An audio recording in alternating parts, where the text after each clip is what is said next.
உயிரோடு தமிழோடு இணைந்திருக்கிறீர்கள். ILC தமிழ் உயிரோடு தமிழில் அன்பர்களே, அரசியல் களம் நிகழ்ச்சியில் தாயகத்திலிருந்து தாயக உடவியலாளர் இரா மைதரன் இணைகின்றார். வணக்கம் இரா மைதரன். வணக்கம் தரானா, அன்பர்களுக்கும் வணக்கம். உங்களுக்கும் வணக்கத்தை தெரிவித்துக் கொண்டு இன்றைய அரசியல் கள நிகழ்ச்சியில் இலங்கையின் சுதந்திர தினம் தொடர்பாக பார்ப்போம். நேற்றைய தினம் தமிழர் தாயகத்தில் நிறைய கூட்டங்கள் நடைபெற்றது. நாடாளுமன்ற உறுப்பினர்கள், குறிப்பாக கஜேந்திரகுமார் பொன்னம்பலம் மற்றும் ஸ்ரீதரன், முன்னாள் நாடாளுமன்ற உறுப்பினர் கஜேந்திரன் செல்வராஜா போன்றவர்கள் இந்த பேரணியில் கருப்பு கொடிகளோடு பங்கெடுத்திருக்கின்றார்கள் என்ற செய்திகள் பார்க்கக்கூடியதாக இருக்கின்றது. என்ன நிலைமை? ஸ்ரீலங்காவின் சுதந்திர தினம் அன்று தமிழர் தரப்பு கருப்பு கொடி போராட்டம் நடத்துவதற்கு என்ன காரணம், எவ்வாறு நடந்தது என்பதை கூறுங்கள். உண்மையில் ஸ்ரீலங்காவின் சுதந்திர தினம் தமிழர் தேசத்தின் கரிநாள், தமிழர்களின் கரிநாள் என்கின்ற முழக்கத்தோடு தொடர்ச்சியாக ஒவ்வொரு பிப்ரவரி 4 தமிழர்கள் தொடர்ந்தும் ஒரு எதிர்ப்பு போராட்டத்தை தமிழர் தாயகத்திலே முன்னெடுத்து வருகின்றார்கள். அது இலங்கையினுடைய 77வது சுதந்திர தினத்திலும் ஒரு புதிய ஆட்சி மாற்றம் ஏற்பட்டிருக்கின்ற இன்றைய சூழலிலும் அது ஒரு வலுவான செய்தியை சகல தரப்பினருக்கும் எடுத்துரைக்கக்கூடிய வகையில நேற்றைய தினம் இந்த போராட்டம் முன்னெடுக்கப்பட்டிருக்கின்றது. அதாவது இலங்கையினுடைய 77வது சுதந்திர தினமான நேற்றைய தினம் பிப்ரவரி 4 வடக்கு கிழக்கு தமிழர் தாயகத்திலே ஸ்ரீலங்கா தேசத்தின் சுதந்திர தினம், தமிழர் தேசத்தின் கரிநாள் என்கின்ற ஒரு துணைப்பொருளிலே பாதிக்கப்பட்ட தரப்பினருடைய ஒழுங்குபடுத்தலிலே, அவர்களுடைய ஏற்பாட்டிலே இந்த போராட்டம் முன்னெடுக்கப்படுகின்றது. நீங்கள் குறிப்பிட்டது போன்று கிளிநொச்சியிலே வலிந்து காணாமலாக்கப்பட்டவருடைய உறவுகள் இந்த போராட்டத்துக்கு அழைப்பு கொடுத்திருந்தார்கள். மட்டக்களப்பு மாவட்டத்திலும் வலிந்து காணாமலாக்கப்பட்டவருடைய உறவுகள்லாம் இந்த போராட்டத்துக்கு அழைப்பு கொடுத்திருந்தார்கள். ஆகவே அந்த மட்டக்களப்பிலும் கிளிநொச்சியிலும் ஒரு பிரம்மாண்டமாக பாதிக்கப்பட்ட தரப்பினர், வலிந்து காணாமலாக்கப்பட்டவர்கள், அரசியல் கைதிகளுடைய உறவுகள், அவர்களுடைய பங்கு பற்றுதலோடு அரசியல் தரப்பினர், சிவில் அமைப்புகள் மற்றும் தமிழ் தேசிய ஆர்வலர்கள் என பெரும் எண்ணிக்கையானவர்கள் கலந்து கொண்டு கடந்த காலத்தை போன்றே ஒரு பெரும் எழுச்சியாக இந்த சுதந்திர தினத்துக்கு எதிராக ஒரு தமிழர்கள் தங்களுடைய ஒரு எதிர்ப்பு போராட்டத்தை பதிவு செய்திருக்கின்றார்கள். அதே போன்று யாழ்ப்பாணம் நல்லூரில் அமைந்திருக்கின்ற தியாகதீபம் திலீபன் அவர்களுடைய நினைவாலயத்துக்கு முன்பாக P2P, அதாவது பொத்துவில் தொடக்கம் பொலியண்டி வரையான மக்கள் பேரெழுச்சி இயக்கத்தினுடைய ஏற்பாட்டிலே ஒரு கருப்பு கொடி போராட்டம் நடத்தப்பட்டிருக்கின்ற ஒரு அடையாளமாக கருப்பு கொடி சுதந்திர தினம் தமிழர்களுக்கு ஒரு கரிநாள் என்கின்றதை முரசறைகின்ற வகையிலே ஒரு கருப்பு கொடி போராட்டம் ஒன்று நல்லூர் தியாகதீபம் திலீபன் நினைவாலயத்துக்கு முன்பாக முன்னெடுக்கப்பட்டிருக்கிறது. அதே போன்று யாழ் பல்கலைக்கழக மாணவர்களினால் மிக ஒரு கனதியான ஒரு போராட்டம் ஒன்று அங்கே முன்னெடுக்கப்பட்டது. குறிப்பாக யாழ் பல்கலைக்கழகத்திலே ஒரு அரச கட்டமைப்புகள் இயங்குகின்ற ஒரு நிறுவனமாக செயல்படுகின்ற காரணத்தினால் இலங்கையினுடைய தேசிய கொடி அங்கே தொடர்ச்சியாக பறக்க விடப்படுவது வழக்கம். அதாவது யாழ் பல்கலைக்கழகத்தினுடைய பிரதான அந்த கொடி கம்பத்திலே இலங்கையினுடைய சுதந்திர தேசிய கொடி அங்கே பறக்க விடப்பட்டிருப்பது வழக்கம். அது நேற்றைய தினம் மாணவர்களால் இறக்கப்பட்டு அந்த வழக்கமாக அங்கே யாழ் பல்கலைக்கழகத்தினுடைய பிரதான கொடி கம்பத்திலே பறந்து கொண்டிருந்த அந்த இலங்கையினுடைய தேசிய கொடி இறக்கப்பட்டு பிப்ரவரி 4 தமிழர்கள் ஒரு கரிநாளாக தங்களுடைய எதிர்ப்பை பதிவு செய்கின்ற வகையிலே அங்கே மாணவர்களால், யாழ் பல்கலைக்கழக மாணவர்களினால் கருப்பு கொடி அங்கே பிரதான கம்பத்திலே ஏற்றப்பட்டிருக்கின்றது. அதாவது ஸ்ரீலங்காவினுடைய தேசிய கொடி என்பது இலங்கையினுடைய 77வது சுதந்திர தினத்தன்று இலங்கையினுடைய தேசிய கொடி என்பது தமிழர் தாயகமான வடக்கு மாகாணத்திலே யாழ்ப்பாணத்திலே பிரதானமாக ஒரு யாழ்ப்பாணம் தமிழர் தாயகத்தினுடைய ஒரு முக்கிய அடையாளமாக பார்க்கப்படுகின்ற யாழ் பல்கலைக்கழகத்திலே அந்த தேசிய கொடி சிங்க கொடி இறக்கப்பட்டு கருப்பு கொடி அங்கே மாணவர்களால் ஏற்றப்பட்டு யாழ் பல்கலைக்கழக வளாகம் எங்கும் கருப்பு கொடிகள் பறக்க விடப்பட்டு தங்களுடைய எதிர்ப்பை, அதாவது சுதந்திரம் என்பது தமிழர்களுக்கு இன்னும் கிடைக்கவில்லை என்பதை ஆணித்தரமாக ஒரு முரசறைகின்ற வகையிலே அங்கே மாணவர்களினால் ஒரு எதிர்ப்பு பதிவு செய்யப்பட்டிருக்கின்றது. அது மாத்திரமல்லாமல் யாழ் பல்கலைக்கழகத்துக்கு முன்பாக வீதியிலே ஒரு மனித சங்கிலியாக மாணவர்கள் அணிவகுத்து நின்று கருப்பு கொடியை ஏந்தியவாறு ஒரு எதிர்ப்பு போராட்டத்தை அவர்கள் முன்னெடுத்திருக்கின்றார்கள். சுதந்திர தினத்துக்கு எதிராக தமிழர்களுடைய உணர்வை பிரதிபலிக்கக்கூடிய வகையிலே அங்கே ஒரு போராட்டம் முன்னெடுக்கப்பட்டிருக்கின்றது. அதே நேரத்திலே அங்கே கோஷங்களும் தமிழர்களுக்கான ஒரு நீதி இதுவரை கிடைக்காதை வெளிப்படுத்துகின்ற வகையிலே சுதந்திர தினத்துக்கு எதிராக அதை தமிழர்கள் நிராகரிக்கின்ற வகையிலும் அங்கே கோஷங்கள் எழுப்பப்பட்டு ஒரு போராட்டம் முன்னெடுக்கப்படும். ஆக கிழக்கு மாகாணம் வடக்கு மாகாணத்தில் இவ்வாறு தமிழர்கள் பாதிக்கப்பட்ட தரப்பினர் இந்த சுதந்திர தினத்துக்கு எதிராக நேற்றைய தினம் ஒரு பிரம்மாண்டமான ஒரு போராட்டத்தை நடத்தி இருக்கின்றார்கள். அது உண்மையிலே நாங்கள் கவனிக்கின்ற போது கடந்த காலத்தை போன்று, அதாவது யுத்த ஆயுதங்கள் மௌனிக்கப்பட்டதுக்கு பின்னரான கடந்த 15 ஆண்டுகளில் தமிழர் தாயகத்திலே இவ்வாறான ஒரு பிப்ரவரி 4ஆம் தேதி ஒரு மிக உணர்வுபூர்வமாக தமிழர்கள் ஒன்று திரண்டு தங்களுடைய எதிர்ப்பை பதிவு செய்கின்ற அந்த செய்தி இந்த 2025ஆம் ஆண்டு புதிய ஆண்டு பிறந்திருக்கின்றது, புதிய அரசு மலர்ந்திருக்கின்றது. இந்த தருணத்திலும் அந்த போராட்டம் ஒரு வீச்சு பெற்றிருக்கின்றது, ஒரு உணர்வு பெற்றிருக்கின்றது என்பதைத்தான் இந்த இடத்துல நாங்கள் பதிவு செய்ய முடியும். ராமேந்திரன், இப்போ ஆட்சி மாற்றம் வந்திருக்கின்ற இந்த நேரத்தில் உங்களுக்கு தெரியும், முன்னே ஆட்சி இருந்த பொழுது சுதந்திர தினம், மாவீரர் நாள் இவ்வாறான நிகழ்வுகளுக்கு உடனடியாக தடை உத்தரவை கொண்டு வந்து விடுவார்கள். ஆனால் தேர்தல் நடந்த பொழுது, நடந்து முடிந்த பின்பும் கூட சில தமிழ் மக்களால் இந்த அரசாங்கம் ஒரு வித்தியாசமான அணுகுமுறையை கையாளுகிறது, எனவே இடையூறுகள் இருக்காதென்று அப்பொழுதெல்லாம் கூறினார்கள்.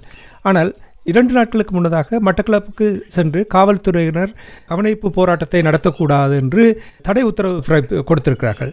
இதை எவ்வாறு அங்கே பார்க்கப்படுகின்றது தமிழர் தாயகத்தில்?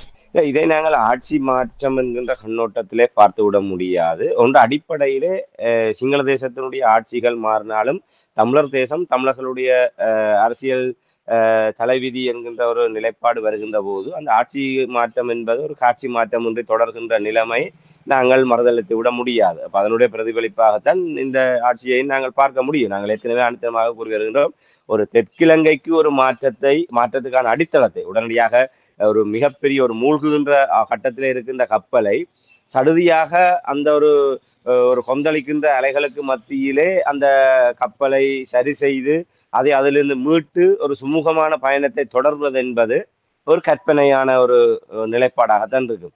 ஆகவே தேசிய மக்கள் சக்தி என்ற திசாநாயக்கா ஒரு திரைப்படத்திலே வருகின்ற ஒரு கதாநாயகர்களை போன்றோ இல்லை அசகாய சூரர்களை போன்றோ அவர்கள் உடனடியாக இந்த நெருக்கடியிலிருந்து நாட்டை மீட்டு உடனடியாகவே ஒரு சீரான நிலைமை கொண்டு வந்து விடுவார்கள் என்று நினைப்பது மடமை.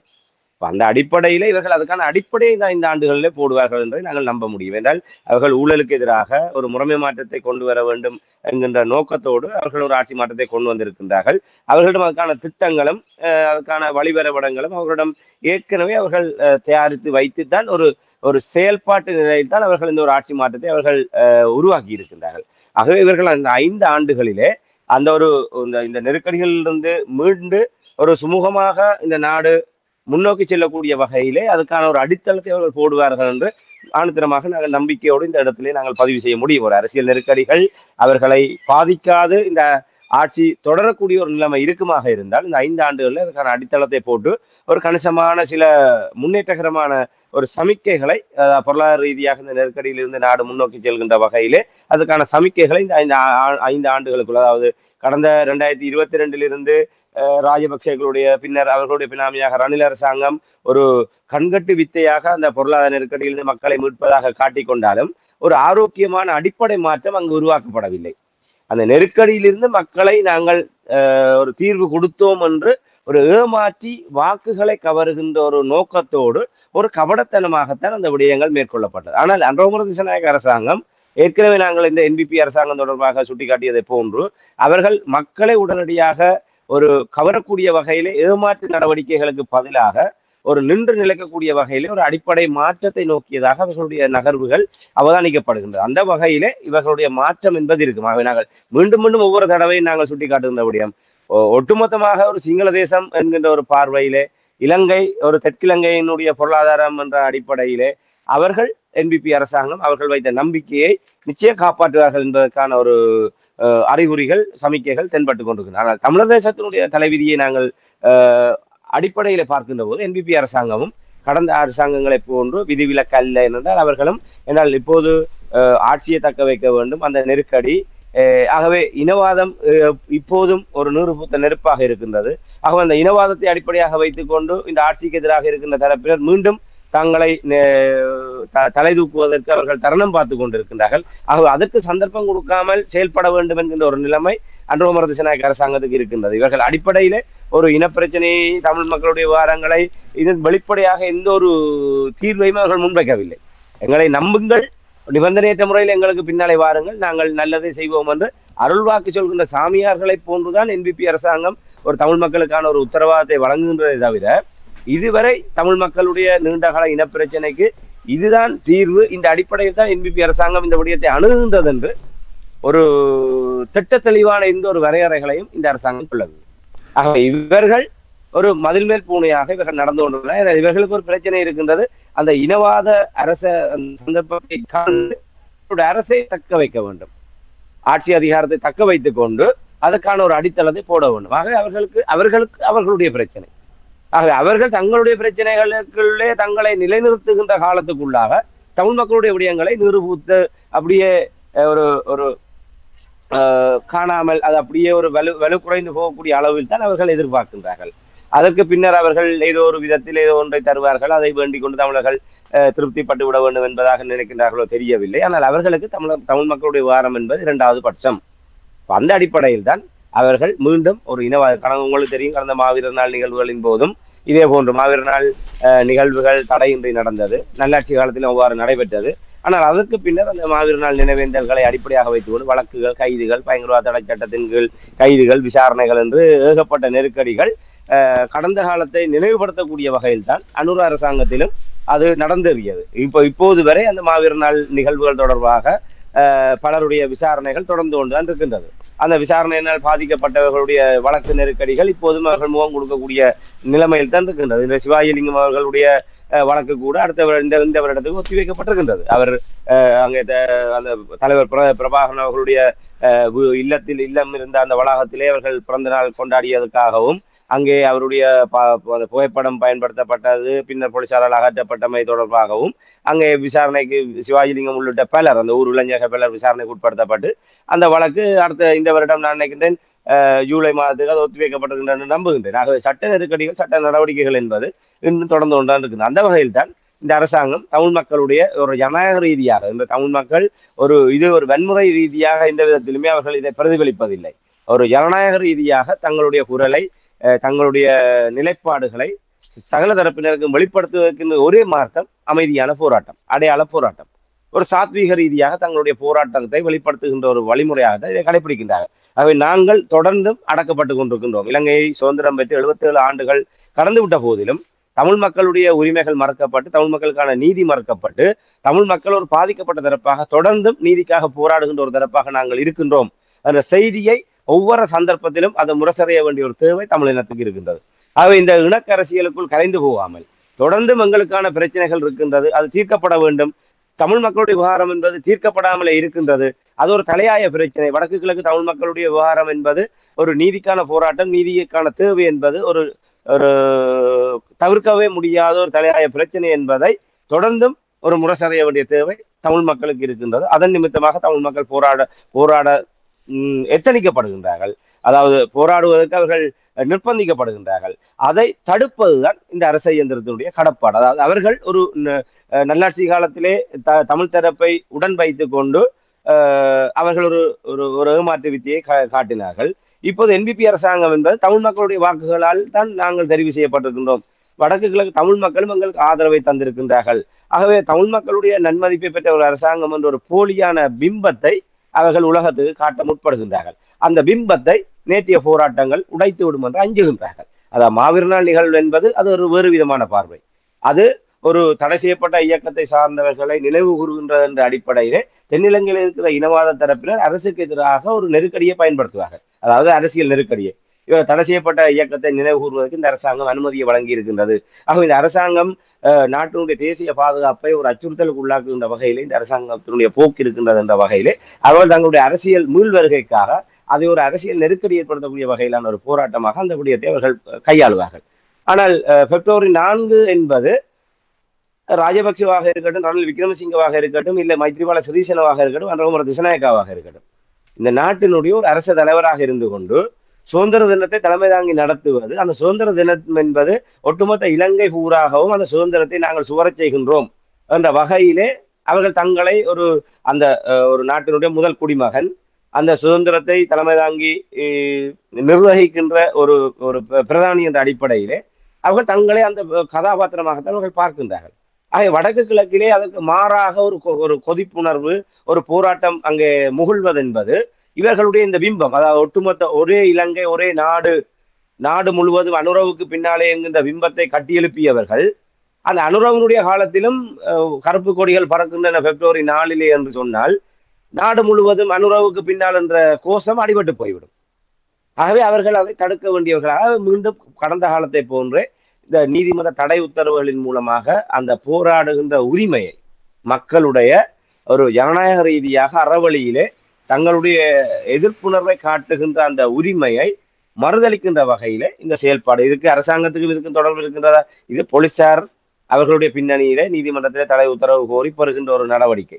ஆகவே கடந்த காலங்களிலே நீதிமன்ற நடவடிக்கைகள் உள்ளிட்ட இவ்வாறான போலீசாருடைய இந்த தடை கூறுகின்ற நடவடிக்கைகளிலே அரசாங்கத்தினுடைய அழுத்தங்கள், அரசாங்கத்துடைய பிரதிபலிப்புகள் இருந்ததை மறந்துவிட முடியாது. இந்த காலத்தில் இப்ப இந்த அனுரகுமார திசாநாயக்க அரசாங்கத்திலும் அவ்வாறான அரசாங்கத்தினுடைய அழுத்தங்கள் அதுல இருக்கின்றனவா? இல்லை அவர்கள் இந்த விடயத்தில் எவ்வாறு செல்வாக்கு செலுத்துகின்றார்கள்? இல்லை கடந்த காலத்தை போன்றே அந்த காவல்துறையினர், பாதுகாப்பு தரப்பினர் தங்களுடைய வழக்கமான கடப்பாட்டு நிமித்தமாக இதை செய்தார்கள் என்பதை நாங்கள் பொறுத்துதான் பார்க்க வேண்டும். இருந்தாலும் ஆட்சி மாற்றம் என்பது தமிழர்களை பொறுத்தவரையிலே எந்தவித காட்சி மாற்றமும் இன்றி ஒரு இனவாத ஒரு மேலாண்மைக்குள் தமிழர்கள் தொடர்ந்தும் அடக்கியாளப்படுகின்றார்கள் என்கின்ற உண்மை இந்த நேற்றைய தினம் இலங்கையினுடைய சுதந்திர தினத்திலும் வலுவாக உணர்த்தப்பட்டுகின்றது என்பதை தான் இந்த இடத்துல நாங்கள் பதிவு செய்ய முடியும். காவல்துறை எடுக்கின்ற செயற்பாடுகள் என்று அவர்கள் தட்டி கழிக்க முடியாது. என்றால் காவல்துறைக்கு முழு அதிகாரத்தை கொடுப்பது அரசாங்கம். அரசாங்கம் வேண்டுமென்றால் அவர்களுக்கு எவ்வாறு செயல்பட வேண்டும் என்று கூறலாம் என்பதையும் நாங்கள் இந்த நேரத்தில் கூறலாம் இல்லையா ராமேந்திரன்? என்னால் பாதுகாப்பு அமைச்சை ஜனாதிபதியான் தன்வசம் வைத்திருக்கின்றார். அவருக்கு கீழ் தான் பாதுகாப்பு அமைச்சு செயல்படுகின்றது. அவர்தான் முப்படைகளை கட்டுப்பாட்டுக்குள் வைத்திருப்பவர். அவர் நினைத்தால் மாவீரர் நாள் நினைவேந்தல்களை பொது பாதுகாப்பு அமைச்சர் உள்ளிட்டவர்கள் ஒரு அறிவித்தலை விட்டிருந்தார்கள். தங்களுடைய உறவுகளை நினைவுறுவதற்கு எந்த தடையும் இல்லை. அவர்கள் தடை செய்யப்பட்ட அமைப்பினுடைய கொடிகளையோ அதனுடைய சின்னங்களையோ பயன்படுத்தாமல் உறவுகளை ஒரு அமைதியான முறையிலே நினைவு கூறுவதற்கு எந்த தடையும் இல்லை என்று வெளிப்படையாகும். இதுவரைகளையும் அவ்வாறான ஒரு அறிவித்தல் ஒரு உத்தியோகபூர்வமாக அரசு தரப்பிலிருந்து வரவில்லை. ஆனால் இந்த முறை இந்த ஜேவிபி அரசாங்கம் பொறுப்படுத்த பிற்பாடு நான் ஒரு அமைச்சரே இதை நேரடியாக பகிரங்கமாக கூறி அந்த விடயங்களுக்கு ஒரு முற்றுப்புள்ளி வைத்திருந்தார்.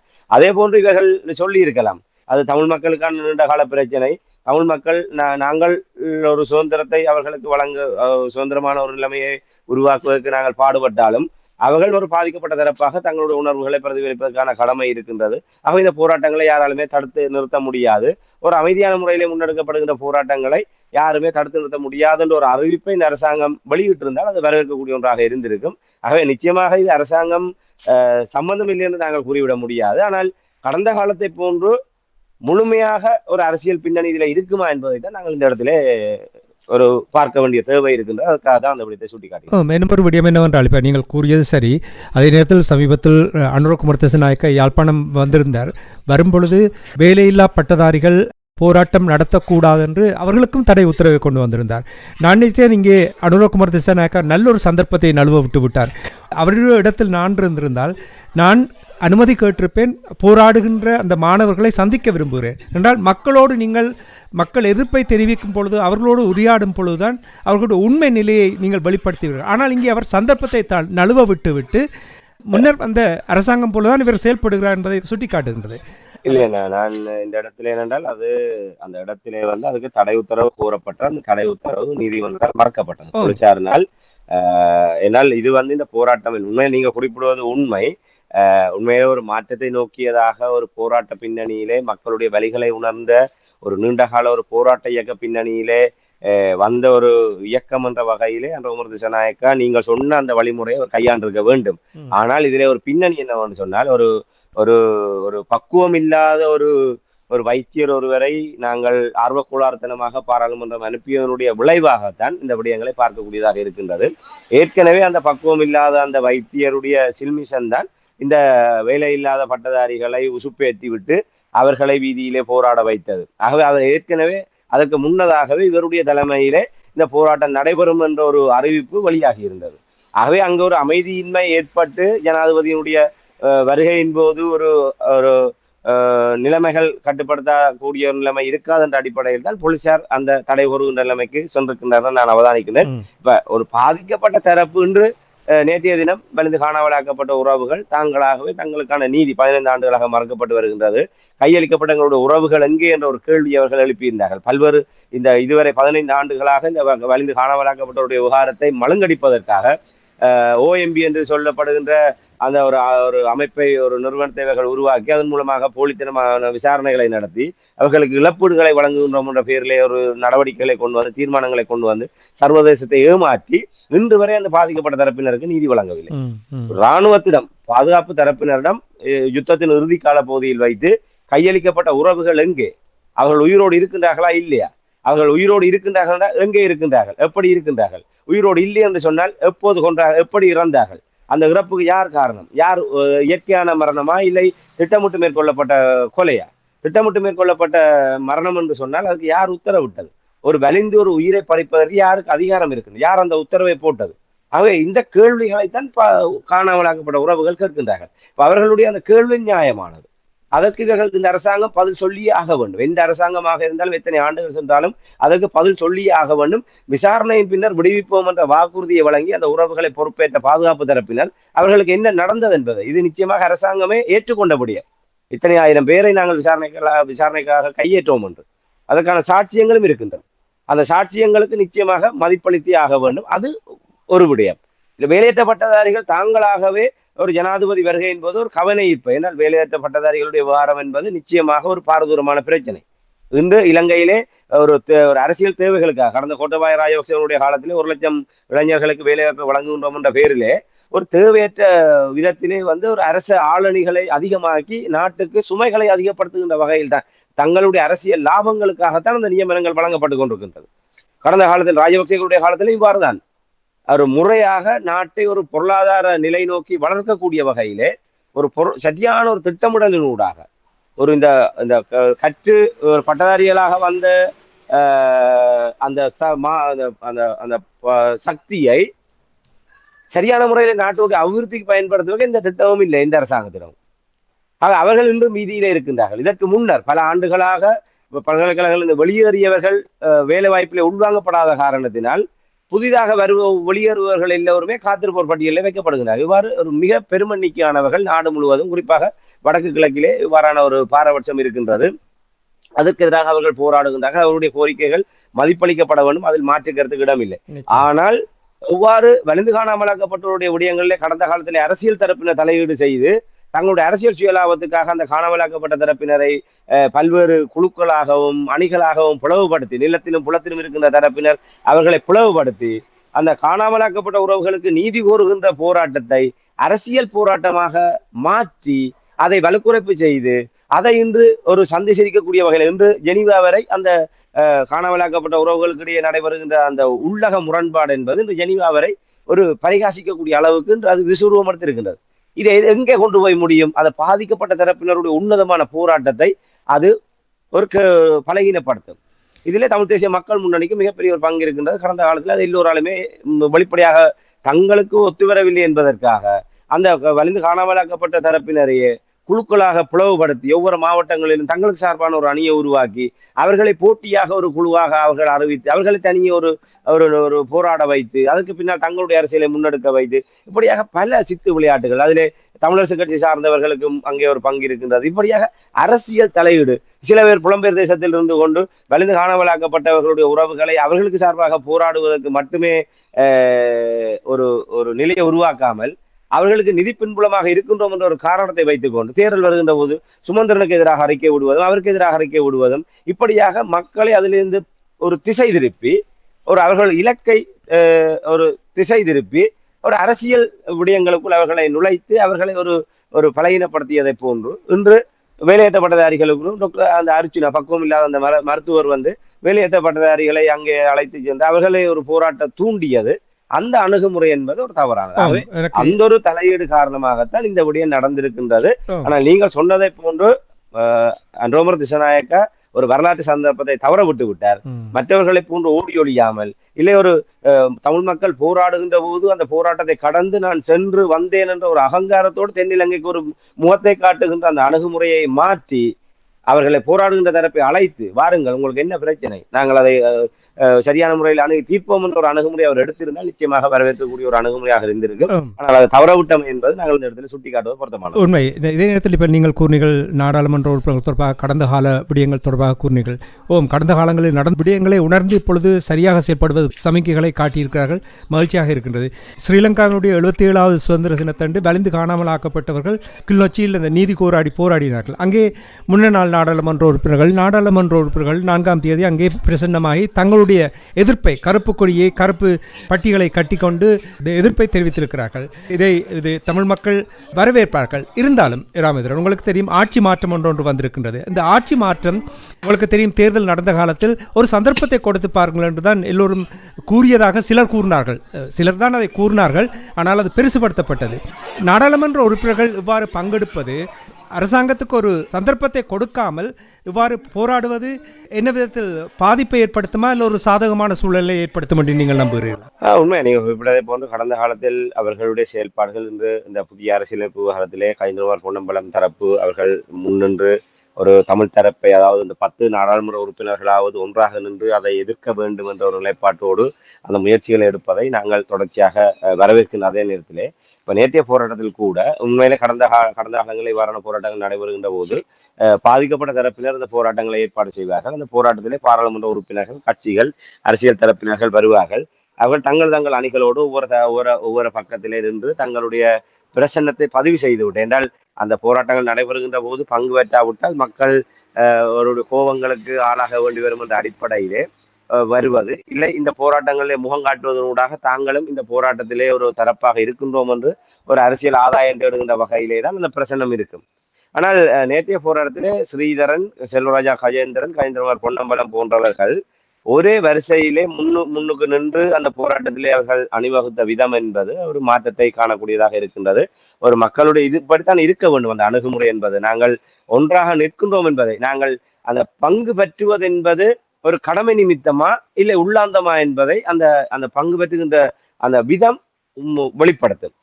இப்ப கஜேந்திரகுமார் தரப்பில தங்களுடைய ஆதரவாளர்களோடு ஒரு வரிசையில செல்ல, ஸ்ரீதரன் அவர்கள் ஒரு வரிசையில செல்ல, ஏனையவர்கள் செல்வம் அடைக்கல்நாதன் போன்றவர்கள் ஒரு வரிசையில் அப்படி அரசியல் துருவமயப்படுத்தப்பட்ட வகையில் அங்கு பங்கு பெற்றுவது என்பது ஒரு அடையாள அரசியல். இது வெளியே பார்க்கப்படுகின்ற போது இவர்களே தங்களுடைய அரசியலுக்காக வருகின்றார்கள். ஒரு பாதிக்கப்பட்ட மக்கள் ஒரு போராட்டத்தை ஏற்பாடு செய்கின்றார்கள். அந்த மக்களுடைய போராட்டம் நியாயமானது, அவருடைய கோரிக்கைகள் நியாயமானது, அது தீர்க்கப்பட வேண்டும்.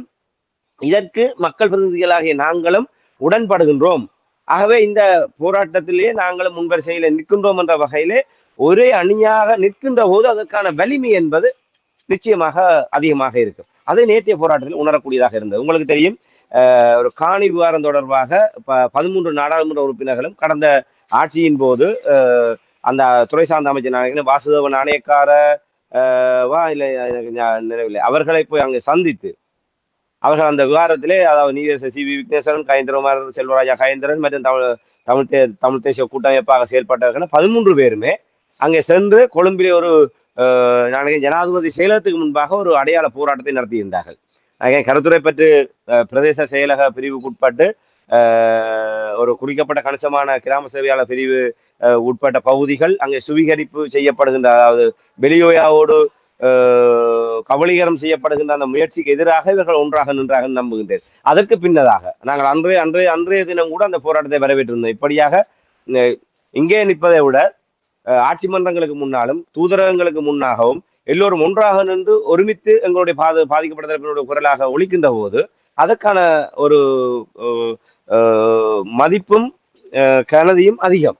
அதே போன்ற ஒரு விடயம் தான் நேற்றைய தினம். அது நிச்சயமாக நாங்கள் வரவேற்றியாக வேண்டும். அந்த அணுகுமுறை தொடர வேண்டும். அதாவது தமிழ் மக்களுடைய வாக்குகளால் தெரிவு செய்யப்பட்ட பாராளுமன்ற உறுப்பினர்கள் இந்த பாதிக்கப்பட்ட தரப்பினருடைய போராட்டங்களை தங்களுக்கு அரசியல் அறுவடை செய்கின்ற ஒரு போராட்டமாக அல்லாமல் அந்த போராட்டத்துக்கு வலி சேர்க்கக்கூடிய விதமாக இவருடைய பங்கு பெற்றதிலிருந்து இருக்கணும். அது நேற்றைய தினம் அந்த புகைப்படத்தை நீங்கள் பார்த்தீர்களானால், அந்த காட்சியை பார்த்தீர்களானால் தெரியும்.